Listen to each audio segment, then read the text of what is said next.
नमस्कार, आप देख रहे हैं संस्कृति टीवी पर किस्से कहानियां और मैं हूं आपके साथ नितिन शर्मा। दोस्तों, आज की कहानी में मैं आपको बताऊंगा कि द्रौपदी कैसे बनी पांचों पांडवों की पत्नी। इसके पीछे की एक कहानी है। पांचाल देश के राजा द्रुपद अपनी पुत्री द्रौपदी की शादी अर्जुन से कराना चाहते थे, लेकिन वारणा व्रत में जब पांचों पांडवों की मृत्यु का समाचार द्रुपद को मिला तो उन्होंने द्रौपदी का विवाह करने की सोची, उसका स्वयंवर रचाने की सोची। दूर दूर से राजा महाराजा उस स्वयंवर में शामिल हुए।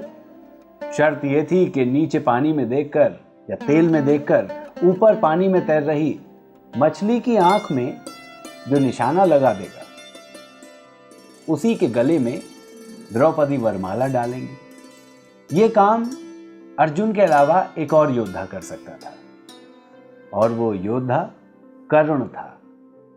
लेकिन श्री कृष्ण के इशारा करने पर द्रौपदी ने सूत पुत्र कहकर कर्ण को यह मौका नहीं दिया और उससे स्वयंवर रचाने से मना कर दिया। इसीलिए उसे स्वयंवर में भाग ही नहीं लेने दिया गया।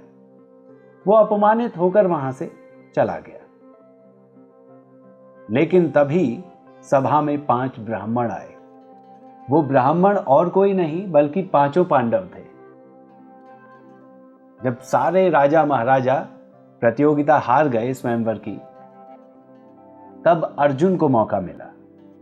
अर्जुन ने वो प्रतियोगिता जीत ली और सभी जो ब्राह्मण थे, मतलब पांडव थे, वो द्रौपदी को साथ लेकर चले गए। अब यहां पर पांचों पांडवों से एक भूल हुई। वो निकले थे भिक्षा लेने, लेकिन घर पे लाए बहू, यानी अर्जुन की पत्नी द्रौपदी को। दरवाजे पर पहुंचकर पांडवों ने अपनी माता कुंती से कहा कि माता, हम जो मांगने गए थे, हम भिक्षा लेने गए थे, हम ले आए। अब माता के मुख से एक वचन निकला कि जो भी लाए हो वो पांचों भाई आपस में बांट लो। बस फिर क्या था। कुंती ने जैसे ही पीछे मुड़कर देखा तो वो आश्चर्यचकित रह गई कि ये तो अर्जुन की पत्नी को भिक्षा कह रहे हैं और अपने मुख से उन्होंने ये कह ही दिया था कि पांचों भाई बांट लो। तब कुंती ने कहा कि मैं अपने वचन वापस लेती हूं। लेकिन युधिष्ठिर ने उनकी बात मानने से तब इनकार कर दिया और पांचों भाइयों की पत्नी बनी इसके बाद द्रौपदी। तो इस तरह से द्रौपदी का विवाह पांचों पांडवों से हुआ था और शायद यही वजह रही महाभारत के युद्ध की भी।